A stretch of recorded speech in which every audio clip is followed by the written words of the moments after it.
ਇਕ ਓੰਕਾਰ ਸਤਿਨਾਮ ਕਰਤਾ ਪੁਰਖ ਨਿਰਭਉ ਨਿਰਵੈਰ ਅਕਾਲ ਮੂਰਤ ਆਜੂਨੀ ਸੈਭੰ ਗੁਰ ਪ੍ਰਸਾਦ ਜਪ। ਆਦਿ ਸਚ ਜੁਗਾਦਿ ਸਚ ਹੈ ਭੀ ਸਚ ਨਾਨਕ ਹੋਸੀ ਭੀ ਸਚ। ਡੰਡੌਤ ਬੰਧਨ ਅਨਕ ਬਾਰ ਸਰਬ ਕਲਾ ਸਮਰੱਥ ਡੋਲਣ ਤੇ ਰਾਖੋ ਪ੍ਰਭੂ ਨਾਨਕ ਦੇ ਕਰ ਹੱਥ। ਤੋਦੇ ਆਗੇ ਅਰਦਾਸ ਹਮਾਰੀ ਜਿਉ ਪਿੰਡ ਸਭ ਤੇਰਾ ਕਹੋ ਨਾਨਕ ਸਭ ਤੇਰੀ ਵਡਿਆਈ ਕੋਈ ਨਾਉ ਨਾ ਜਾਣੈ ਮੇਰਾ। ਕਹੋ ਨਾਨਕ ਸਭ ਤੇਰੀ ਵਡਿਆਈ ਕੋਈ ਨਾਉ ਨਾ ਜਾਣੈ ਮੇਰਾ। ਪਰਮ ਸਨਮਾਨਯੋਗ ਧੰਨ ਧੰਨ ਸਾਹਿਬ ਸ੍ਰੀ ਗੁਰੂ ਗ੍ਰੰਥ ਸਾਹਿਬ ਜੀ ਮਹਾਰਾਜ, ਤਿੰਨਾਂ ਦੀ ਪਾਵਨ ਮਿੱਠੀ ਨਿੱਘੀ ਗੋਦ ਦਾ ਆਨੰਦ ਮਾਣ ਰਹੀ। ਗੁਰੂ ਪਿਆਰੀ ਸਾਧ ਸੰਗਤ ਜੀਓ ਅਤੇ ਮੀਡੀਆ ਦੇ ਰਾਹੀਂ ਵਿਸ਼ਵ ਭਰ ਤੋਂ ਗੁਰੂ ਚਰਨਾਂ ਨਾਲ ਜੁੜ ਬੈਠੀ ਸਮੁੱਚੀ ਸਾਧ ਸੰਗਤ ਜੀਓ, ਆਓ ਅੱਜ ਆਪਾਂ ਕਥਾ ਵਿਚਾਰਾਂ ਸ਼ੁਰੂ ਕਰਨ ਤੋਂ ਪਹਿਲਾਂ ਸਭ ਤੋਂ ਪਹਿਲਾਂ ਆਪਣੀ ਹਾਜ਼ਰੀ ਧੰਨ ਧੰਨ ਸਾਹਿਬ ਸ੍ਰੀ ਗੁਰੂ ਗ੍ਰੰਥ ਸਾਹਿਬ ਜੀ ਮਹਾਰਾਜ ਤਿੰਨਾਂ ਦੇ ਚਰਨਾਂ ਵਿੱਚ ਲਗਾਈਏ। ਦੋਵੇਂ ਹੱਥ ਜੋੜ ਕੇ ਸੀਸ ਝੁਕਾ ਕੇ ਪਿਆਰ ਸਹਿਤ ਮੁਖ ਤੋਂ ਕਹੋ ਜੀ ਵਾਹਿਗੁਰੂ ਜੀ ਕਾ ਖਾਲਸਾ ਵਾਹਿਗੁਰੂ ਜੀ ਕੀ ਫਤਿਹ। ਗੁਰੂ ਪਿਆਰੀ ਸਾਧ ਸੰਗਤ ਜੀਓ, ਆਪਾਂ ਜੋ ਧੰਨ ਧੰਨ ਸਾਹਿਬ ਸ੍ਰੀ ਗੁਰੂ ਗ੍ਰੰਥ ਸਾਹਿਬ ਜੀ ਮਹਾਰਾਜ ਤਿਨਾਂ ਦੀ ਅਪਾਰ ਮਿਹਰ ਦੇ ਸਦਕਾ ਗੁਰੂ ਗ੍ਰੰਥ ਸਾਹਿਬ ਜੀ ਦੀ ਆਦਿ ਬਾਣੀ ਜਪਜੀ ਸਾਹਿਬ ਜੀ ਦੇ ਵਿਚਾਰ ਸਰਵਣ ਕਰ ਰਹੇ ਹਾਂ। ਪਿੱਛੇ ਆਪਾਂ 8 ਪੌੜੀਆਂ ਦੇ ਵਿਚਾਰ ਸਰਵਣ ਕਰ ਚੁੱਕੇ ਹਾਂ। ਅੱਜ ਵਾਹਿਗੁਰੂ ਕਿਰਪਾ ਕਰਨ ਆਪਾਂ 3 ਪੌੜੀਆਂ ਦੇ 9ਵੀਂ 10ਵੀਂ ਤੇ 11ਵੀਂ ਪੌੜੀ ਦੇ ਵਿਚਾਰ ਅਰਥ ਸਮਝਣ ਦੀ ਕੋਸ਼ਿਸ਼ ਕਰਾਂਗੇ। ਸੋ ਕਰੋ ਕਿਰਪਾ, ਮਨਾਂ ਨੂੰ ਇਕਾਗਰ ਚਿੱਤ ਕਰਕੇ ਸਰਵਣ ਕਰੀਏ, ਕਿਉਂਕਿ ਜੋ ਇਹ ਪੌੜੀਆਂ ਹਨ ਇਹਨਾਂ ਵਿੱਚ ਸਰਵਣ ਭਗਤੀ ਦਾ ਹੀ ਉਪਦੇਸ਼ ਗੁਰੂ ਜੀ ਦੁਆਰਾ ਦਿੱਤਾ ਜਾ ਰਿਹਾ ਹੈ। ਗੁਰੂ ਸਾਹਿਬ ਬਖਸ਼ਿਸ਼ ਕਰ ਰਹੇ ਹਨ ਕਿ ਸੁਣਨ ਦਾ ਕਿੰਨਾ ਵੱਡਾ ਮਹਾਤਮ ਹੈ। ਸੋ ਮਨ ਇਕਾਗਰ ਚਿੱਤ ਹੋ ਕੇ ਆਪਾਂ ਸਰਵਣ ਕਰੀਏ ਜੀ। ਸੁਣੈ ਈਸਰ ਬ੍ਰਹਮਾ ਇੰਦ। ਧੰਨ ਧੰਨ ਸਾਹਿਬ ਸ੍ਰੀ ਗੁਰੂ ਨਾਨਕ ਦੇਵ ਜੀ ਸਾਨੂੰ ਉਪਦੇਸ਼ ਦੇ ਰਹੇ ਹਨ ਕਿ ਸੁਣੈ ਈਸਰ ਬ੍ਰਹਮਾ ਇੰਦ। ਈਸਰ ਤੋਂ ਭਾਵ ਸ਼ਿਵ ਜੀ। ਇੱਥੇ ਅਸੀਂ ਸ਼ਿਵ ਜੀ ਦੇ ਗੁਣ ਲੈਣੇ ਹਨ। ਗੁਰੂ ਨਾਨਕ ਦੇਵ ਜੀ ਕਹਿ ਰਹੇ ਹਨ ਕਿ ਗੁਰਸਿੱਖਾ, ਜੇ ਤੂੰ ਮਨ ਨਾਲ ਗੁਰਬਾਣੀ ਸੁਣ ਲਵੇਂ, ਤੇਰੇ ਅੰਦਰ ਸ਼ਿਵ ਜੀ ਵਾਲੇ ਗੁਣ ਭਾਵ ਤਿਆਗ ਦੀ ਬਿਰਤੀ, ਵਿਰਾਗ ਦੀ ਬਿਰਤੀ ਪੈਦਾ ਹੋ ਜਾਵੇਗੀ। ਤੈਨੂੰ ਕੋਈ ਤਪੱਛਿਆ, ਘੱਟ ਸਾਧਨਾ ਆਦਿ ਕਰਨ ਦੀ ਲੋੜ ਨਹੀਂ।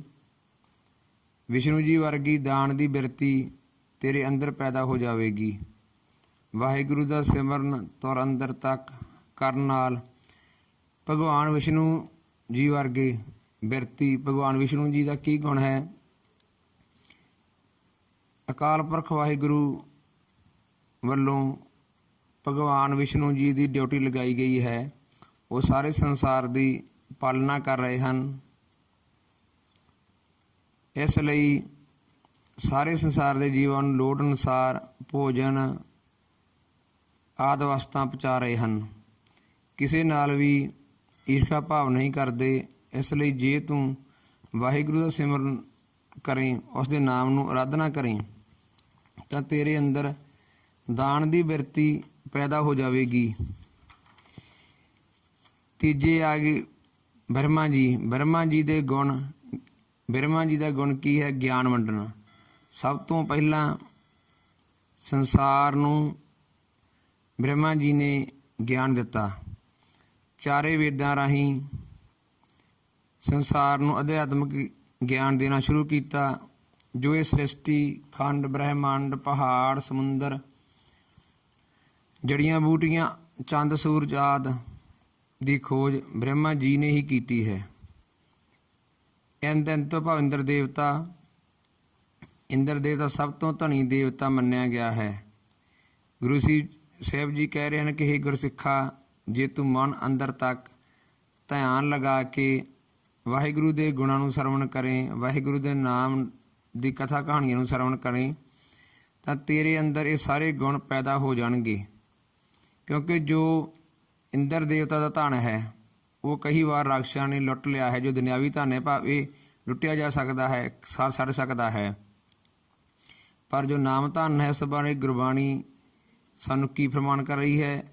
ਨਾਮ ਧਨ ਅਖੁੱਟ ਹੈ, ਨਾ ਇਹੋ ਧਨ ਨਿਖੁੱਟੈ, ਨਾ ਇਹੋ ਜਾਏ। ਭਾਵ ਜੋ ਨਾਮ ਦਾ ਧਨ ਹੈ, ਉਹ ਨਾ ਤਾਂ ਨਖੁੱਟਦਾ ਭਾਵ ਘਟਦਾ ਹੈ, ਅਤੇ ਨਾ ਹੀ ਇਸ ਸਾਰਾ ਸਾਥ ਛੱਡ ਕੇ ਜਾਂਦਾ ਹੈ। ਸੁਣਿਐ ਮੁਖ ਸਲਾਹਣ ਮੰਦ।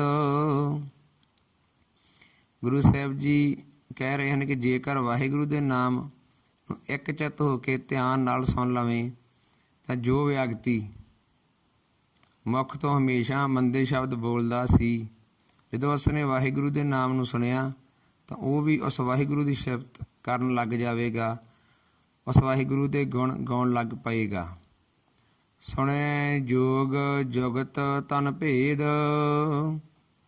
ਹੇ ਗੁਰਸਿੱਖਾ, ਜੇ ਤੂੰ ਮਨ ਨਾਲ ਕੰਨਾਂ ਦੁਆਰਾ ਉਸ ਵਾਹਿਗੁਰੂ ਦੇ ਨਾਮ ਸੁਣ ਕੇ, ਉਸ ਵਾਹਿਗੁਰੂ ਦੇ ਨਾਮ ਵਿੱਚ ਬਿਰਤੀ ਲਾ ਕੇ ਬੈਠਣਾ ਆਰੰਭ ਕਰ ਦੇਵੇਂ, ਤਾਂ ਤੁਹਾਨੂੰ ਵਾਹਿਗੁਰੂ ਪਰਮਾਤਮਾ ਨੂੰ ਮਿਲਣ ਦੀ ਜੁਗਤੀ ਭਾਵ ਰਸਤਾ ਮਿਲ ਜਾਵੇਗਾ। ਦਸ ਬੈਰਾਗਣ ਮੋਹਿ ਬਸ ਕੀਨੋ, ਪੰਚੋ ਕਾ ਮਿਟਨਾਵੋ, 70 ਦੋਏ ਪਰੇ ਅੰਮ੍ਰਿਤਸਰ, ਬਿਖ ਕਉ ਮਾਰ ਕਢਾਵੋ। ਭਗਤ ਜੀ ਕਹਿ ਰਹੇ ਨੇ ਕਿ ਜਦੋਂ ਵਾਹਿਗੁਰੂ ਦੇ ਨਾਮ ਨੂੰ ਸੁਣਿਆ ਤਾਂ ਉਹਨਾਂ ਨੂੰ ਅੰਦਰ ਜੋ 70 ਦੋਏ ਭਾਵ 72 ਮੇਨ ਨਾੜੀਆਂ ਸਾਡੇ ਸਰੀਰ ਵਿੱਚ ਹਨ, ਉਹਨਾਂ ਵਿੱਚ ਕੀ ਅੰਮ੍ਰਿਤ ਭਰਿਆ ਗਿਆ, ਭਾਵ ਸਾਰਾ ਸਰੀਰ ਅੰਮ੍ਰਿਤ ਰੂਪੀ ਹੋ ਗਿਆ। ਗੁਰੂ ਸਾਹਿਬ ਕਹਿੰਦੇ ਹਨ ਕਿ ਗੁਰਸਿੱਖਾ, ਸੁਣਦਿਆਂ ਸੁਣਦਿਆਂ ਤੇਰੀ ਬਿਰਤੀ ਬਾਹਰ ਮੁਖੀ ਤੋਂ ਅੰਦਰ ਮੁਖੀ ਹੋ ਜਾਵੇਗੀ। ਸੁਣੈ ਸਾਸਤ ਸਿਮਰਤ ਵੇਦ।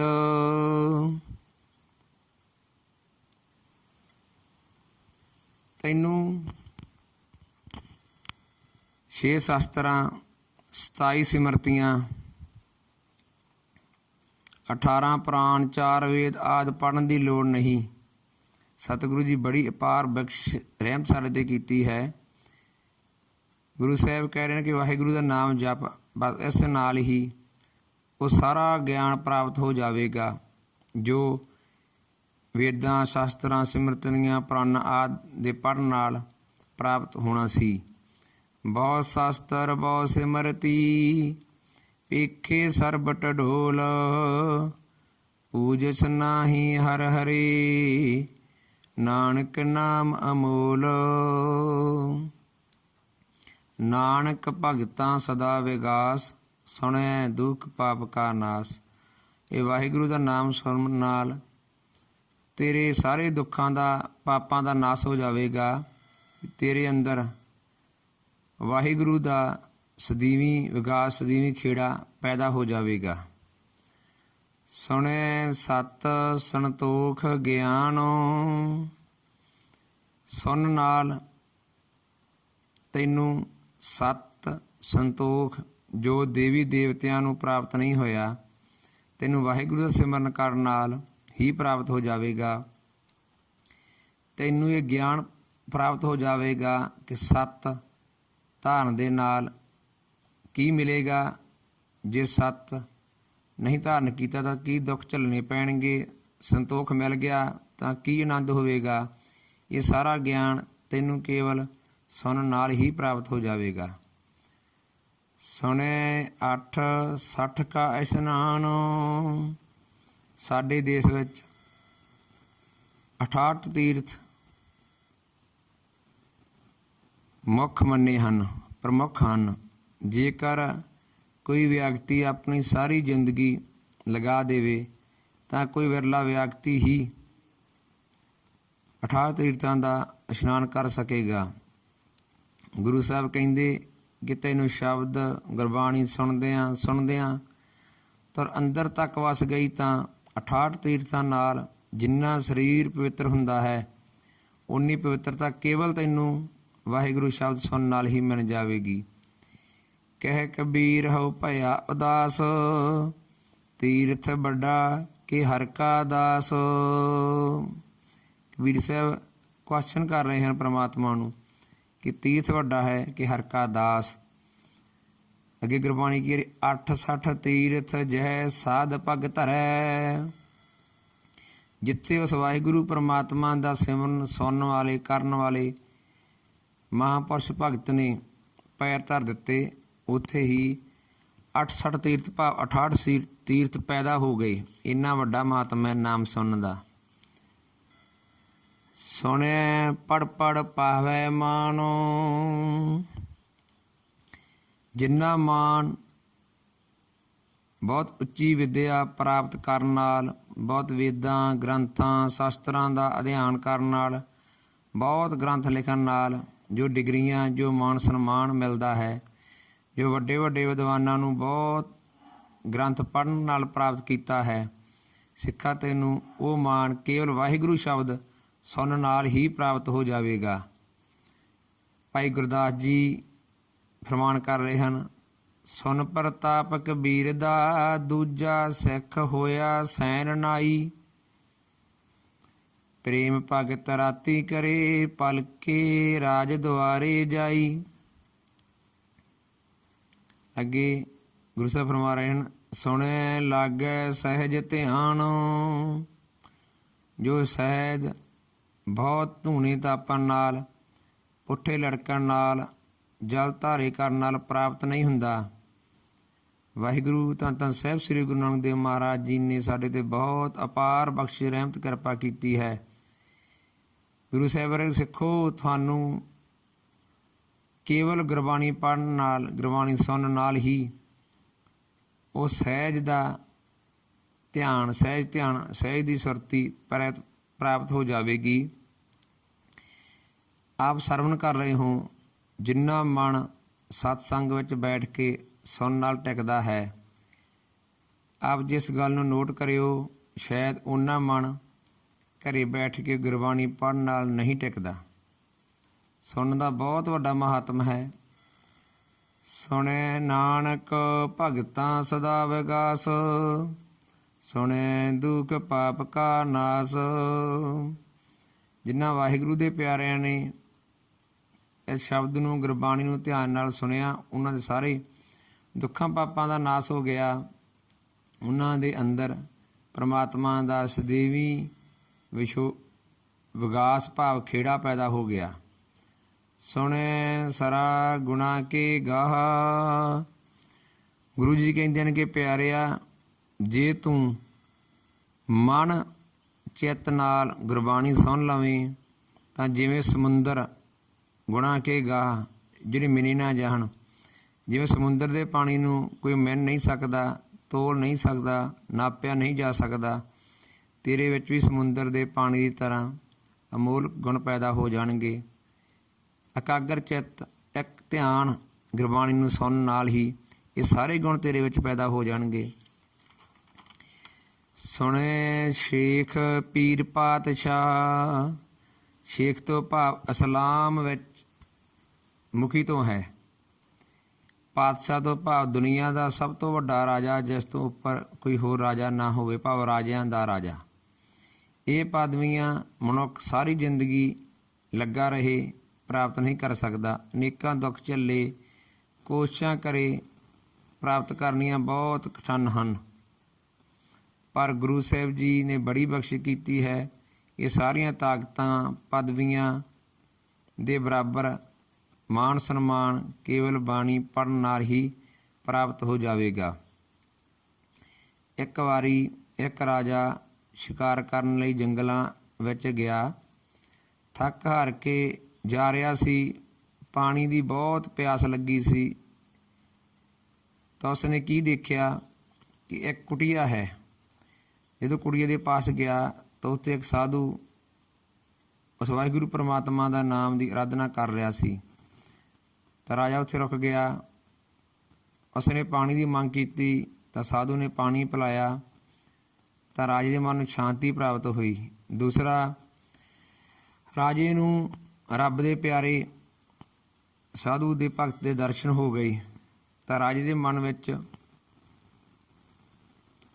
ਪੈਦਾ ਹੋਇਆ ਤਾਂ ਰਾਜੇ ਨੇ ਬੇਨਤੀ ਕੀਤੀ ਕਿ ਭਗਤ ਜੀ ਕੁਝ ਦਿਨ ਮੇਰੇ ਮਹਿਲਾਂ ਵਿੱਚ ਚੱਲੋ। ਪਰ ਸਾਧੂ ਨੇ ਬਹੁਤ ਮਨਾ ਕੀਤਾ ਕਿ ਇੱਥੇ ਹੀ ਆਨੰਦ ਹੈ। ਤਾਂ ਰਾਜੇ ਨੇ ਇੱਥੋਂ ਤੱਕ ਜਿੱਦ ਕਰਨ ਲੱਗਾ ਕਿ ਜੇ ਨਹੀਂ ਜਾਵੋਗੇ ਤਾਂ ਮੈਂ ਜੋ ਤਲਵਾਰ ਹੱਥ ਵਿੱਚ ਹੈ ਆਪਣੇ ਸਰੀਰ ਵਿੱਚ, ਪੇਟ ਵਿੱਚ ਮਾਰ ਕੇ ਆਤਮ ਹੱਤਿਆ ਕਰ ਲਵਾਂਗਾ। ਤਾਂ ਸਾਧੂ ਨੇ ਸੋਚਿਆ ਕਿ ਇਹ ਠੀਕ ਨਹੀਂ। ਇੱਕ ਤਾਂ ਇਹ ਮਰ ਜਾਵੇਗਾ ਅਤੇ ਦੂਸਰੇ ਲੋਕ ਕੀ ਸੋਚਣਗੇ ਕਿ ਸਾਧੂ ਨੇ ਰਾਜੇ ਨੂੰ ਲੁੱਟ ਲਿਆ ਹੈ ਅਤੇ ਬਾਅਦ ਵਿੱਚ ਮਾਰ ਵੀ ਦਿੱਤਾ ਹੈ। ਇਹ ਸੋਚ ਕੇ ਸਾਧੂ ਤਿਆਰ ਹੋ ਗਿਆ। ਪਰ ਰਾਜੇ ਨੇ ਇੱਕ ਸਵਾਲ ਕਰ ਦਿੱਤਾ, ਮੈਨੂੰ ਦੱਸੋ ਕਿ ਮੇਰੇ ਅਤੇ ਤੁਹਾਡੇ ਵਿੱਚ ਕੀ ਫਰਕ ਹੈ। ਤਾਂ ਸਾਧੂ ਨੇ ਸੋਚਿਆ ਕਿ ਹੁਣ ਗੱਲ ਬਣੇਗੀ, ਹੁਣ ਇਸ ਤੋਂ ਖਹਿੜਾ ਛੁੱਟ ਸਕਦਾ ਹੈ। ਸਾਧੂ ਨੇ ਕਿਹਾ ਕਿ ਤੇਰੇ ਜਵਾਬ ਮੈਂ ਇੱਥੇ ਨਹੀਂ ਦੇ ਸਕਦਾ। ਜੋ ਤੇਰੀ ਇਸ ਗੱਲ ਦਾ ਜਵਾਬ ਦੇਣ ਲਈ ਮੈਨੂੰ ਸ਼ਹਿਰ ਤੋਂ ਬਾਹਰ ਜਾਣਾ ਪਵੇਗਾ, ਦੂਰ ਜਾਣਾ ਪਵੇਗਾ। ਤਾਂ ਰਾਜਾ ਕਹਿੰਦਾ ਠੀਕ ਹੈ, ਚਲੋ। ਤਾਂ ਸਾਧੂ ਅਤੇ ਰਾਜਾ ਦੋਨੇ ਤੁਰ ਪਏ। ਤੁਰੇ ਜਾ ਰਹੇ ਹਨ, ਤੁਰੇ ਜਾ ਰਹੇ ਹਨ। ਤਾਂ ਰਾਜਾ ਕਹਿੰਦਾ, ਮਹਾਂਪੁਰਸ਼ੋ, ਇੱਥੇ ਮੇਰੇ ਰਾਜ ਦੀ ਹੱਦ ਆ ਗਈ ਹੈ, ਮੈਂ ਇਸ ਤੋਂ ਅੱਗੇ ਨਹੀਂ ਜਾ ਸਕਦਾ। ਜੇ ਜਵਾਬ ਦੇਣਾ ਹੈ ਤਾਂ ਦਿਓ, ਨਹੀਂ ਤਾਂ ਰਹਿਣ ਦਿਓ। ਮਹਾਂਪੁਰਖ ਸਾਧੂ ਕਹਿਣ ਲੱਗੇ ਕਿ ਤੇਰੇ ਅਤੇ ਮੇਰੇ ਵਿੱਚ ਇਹੀ ਫਰਕ ਹੈ। ਤੇਰੇ ਰਾਜ ਦੀ ਹੱਦ ਹੈ, ਮੇਰੇ ਰਾਜ ਦੀ ਕੋਈ ਹੱਦ ਨਹੀਂ ਹੈ। ਜਿਸ ਨੂੰ ਕਬੀਰ ਜੀ ਨੇ ਆਖਿਆ, ਸਗਲੀ ਧਰਤੀ ਸਾਧਕੀ ਤਸਕਰ ਬੈਸੇ ਗਾਹੇ। ਜੋ ਸਾਰੀ ਧਰਤੀ ਹੈ ਸਾਧੂ ਮਹਾਂਪੁਰਸ਼ ਸੰਤਾਂ ਦੀ ਧਰਤੀ ਹੈ, ਜਿਸ 'ਤੇ ਤਸਕਰ ਭਾਵ ਚੋਰ ਜੋ ਵਾਹਿਗੁਰੂ ਦਾ ਸਿਮਰਨ ਨਹੀਂ ਕਰਦੇ, ਉਹਨਾਂ ਨੇ ਕਬਜ਼ਾ ਕੀਤਾ, ਬੈਠੇ ਹਨ। ਸੁਣੈ ਅੰਧੇ ਪਾਵੈ ਰਾਹੋ। ਇੱਕ ਅੰਧੇ ਮਨੁੱਖ ਨੂੰ ਜੇਕਰ ਰਸਤਾ ਦਿਖਾਉਣਾ ਹੋਵੇ ਤਾਂ ਉਸ ਨੂੰ ਚਾਹੇ ਸੂਰਜਾਂ ਦਾ ਚਾਨਣ ਹੋਵੇ, ਕੋਈ ਫਾਇਦਾ ਨਹੀਂ ਗਾ, ਲਾਈਟਾਂ ਦਾ ਕੋਈ ਫਾਇਦਾ ਨਹੀਂ ਗਾ। ਉਸ ਨੂੰ ਕੇਵਲ ਇੱਕ ਹੀ ਤਰੀਕੇ ਨਾਲ ਰਸਤਾ ਦਿਖਾਇਆ ਜਾ ਸਕਦਾ ਹੈ, ਉਹ ਹੈ ਸੁਣ ਨਾਲ। ਕਿਉਂਕਿ ਉਹ ਸੁਣ ਹੀ ਸਕਦਾ ਹੈ, ਕੇਵਲ ਸੁਣ ਨਾਲ ਹੀ ਉਸ ਨੂੰ ਪਤਾ ਲੱਗਦਾ ਹੈ ਕਿ ਉਸ ਨੇ ਕਿੱਧਰ ਜਾਣਾ ਹੈ, ਲੈਫਟ ਰਾਈਟ ਕਿਸ ਪਾਸੇ ਮੁੜਨਾ ਹੈ। ਇਹ ਸਿਰਫ ਉਸ ਨੂੰ ਸੁਣ ਨਾਲ ਹੀ ਪਤਾ ਲੱਗਦਾ ਹੈ। ਸੁਣ ਕੇ ਇੱਕ ਅੰਧਾ ਮਨੁੱਖ ਵੀ ਰਾਹ ਪੈ ਜਾਂਦਾ ਹੈ। ਗੁਰੂ ਸਾਹਿਬ ਕਹਿੰਦੇ, ਭਾਈ ਸਾਡਾ ਮਨ ਵੀ ਅੰਧਾ ਹੈ, ਇਹ ਵਾਹਿਗੁਰੂ ਦਾ ਨਾਮ ਸੁਣ ਕੇ ਵਾਹਿਗੁਰੂ ਦੇ ਮਿਲਣ ਵਾਲੇ ਰਾਹ 'ਤੇ ਰਸਤੇ 'ਤੇ ਚੱਲ ਪਵੇਗਾ। ਸੁਣੇ ਹਾਥ ਹੋਵੈ ਅਸਗਾਹੋ। ਸੋ ਗੁਰੂ ਜੀ ਕਹਿੰਦੇ ਹਨ, ਕਿ ਜੇ ਤੂੰ ਵਾਹਿਗੁਰੂ ਦੇ ਨਾਮ ਨੂੰ ਤੁਰ ਅੰਦਰ ਹਿਰਦੇ ਤੱਕ ਲੈ ਜਾਵੇਂ ਤਾਂ ਜੋ ਨਾ ਦਿਸਣ ਵਾਲੀਆਂ ਚੀਜ਼ਾਂ, ਜੋ ਨਾ ਨਾਪਣ ਵਾਲੀਆਂ ਚੀਜ਼ਾਂ, ਨਾ ਤੁਲੀਆਂ ਜਾਣ ਵਾਲੀਆਂ ਚੀਜ਼ਾਂ ਦੇ ਬਾਰੇ ਤੈਨੂੰ ਇੰਨਾ ਗਿਆਨ ਪ੍ਰਾਪਤ ਹੋ ਜਾਵੇਗਾ ਕਿ ਜਿਵੇਂ ਹੱਥ 'ਤੇ ਪਏ ਔਲੇ ਬਾਰੇ ਕੁਝ ਲੁਕਿਆ ਨਹੀਂ ਰਹਿੰਦਾ। ਸਮੁੰਦਰ ਵੀ ਇੱਕ ਹੱਥ ਦੇ ਸਮਾਨ ਦਿਸਣ ਲੱਗ ਜਾਵੇਗਾ। ਸੋ ਇਹ ਜੋ 4 ਪੌੜੀਆਂ ਹਨ, ਇਹਨਾਂ ਰਾਹੀਂ ਸਾਨੂੰ ਸਾਹਿਬ ਸ੍ਰੀ ਗੁਰੂ ਨਾਨਕ ਦੇਵ ਮਹਾਰਾਜ ਜੀ ਨੇ ਸਰਵਣ ਭਗਤੀ ਬਾਰੇ ਉਪਦੇਸ਼ ਦਿੱਤਾ ਹੈ ਕਿ ਸੁਣ ਸੁਣ ਕੇ ਹੀ ਉਹ ਸਾਰੀਆਂ ਸ਼ਕਤੀਆਂ ਪ੍ਰਾਪਤ ਹੋ ਜਾਣਗੀਆਂ ਜੋ ਬਹੁਤ ਵੱਡੇ ਕਠਿਨ ਤਪੱਸਿਆ ਕਰਨ ਨਾਲ, ਜੋ ਬਹੁਤ ਸਾਧਨਾ ਕਰਨ ਦੇ ਨਾਲ ਪ੍ਰਾਪਤ ਨਹੀਂ ਹੁੰਦਾ, ਕੇਵਲ ਸੁਣਨ ਨਾਲ ਹੀ ਉਹ ਪ੍ਰਾਪਤ ਹੋ ਜਾਵੇਗਾ। ਨਾਨਕ ਭਗਤਾਂ ਸਦਾ ਵਿਗਾਸ, ਸੁਣੇ ਦੁਖ ਪਾਪ ਕਾ ਨਾਸ। ਜਿਨ੍ਹਾਂ ਵਾਹਿਗੁਰੂ ਦੇ ਪਿਆਰਿਆਂ ਨੇ ਇਸ ਵਾਹਿਗੁਰੂ ਪਰਮਾਤਮਾ ਦੇ ਨਾਮ ਨੂੰ ਇਕਾਗਰ ਚਿੱਤ ਹੋ ਕੇ ਸੁਣ ਲਿਆ, ਅੰਦਰ ਧੁਰ ਤੱਕ ਵਸਾ ਲਿਆ, ਉਹਨਾਂ ਦੇ ਸਾਰੇ ਦੁੱਖਾਂ ਪਾਪਾਂ ਕਲੇਸ਼ਾਂ ਦਾ ਨਾਸ ਹੋ ਗਿਆ ਅਤੇ ਉਹਨਾਂ ਨੇ ਅੰਦਰ ਵਾਹਿਗੁਰੂ ਦਾ ਸਦੀਵੀ ਆਨੰਦ, ਸਦੀਵੀ ਖੇੜਾ ਪੈਦਾ ਹੋ ਗਿਆ। ਕਿਉਂਕਿ ਜਦੋਂ ਦੁੱਖਾਂ ਦਾ ਹੀ ਨਾਸ ਹੋ ਗਿਆ, ਦੁੱਖਾਂ ਦਾ ਬੀਜ ਹੀ ਨਾਸ ਹੋ ਗਿਆ, ਤਾਂ ਮਨ ਖੇੜਾ ਤਾਂ ਆਪਣੇ ਆਪ ਹੀ ਪੈਦਾ ਹੋ ਜਾਵੇਗਾ ਜੋ ਸਦਾ ਰਹਿਣ ਵਾਲਾ ਖੇੜਾ ਹੈ। ਸੋ ਭਾਈ, ਇੱਥੋਂ ਤੱਕ ਆਪਾਂ ਅੱਜ ਸਰਵਣ ਕੀਤਾ। ਇਸ ਤੋਂ ਅੱਗੇ ਕੱਲ੍ਹ ਸਰਵਣ ਕਰਾਂਗੇ। ਹੋਈਆਂ ਭੁੱਲਾਂ ਚੁੱਕਾਂ ਦੀ ਮਾਫੀ। ਬੁਲਾਓ ਫਤਿਹ। ਵਾਹਿਗੁਰੂ ਜੀ ਕਾ ਖਾਲਸਾ, ਵਾਹਿਗੁਰੂ ਜੀ ਕੀ ਫਤਿਹ।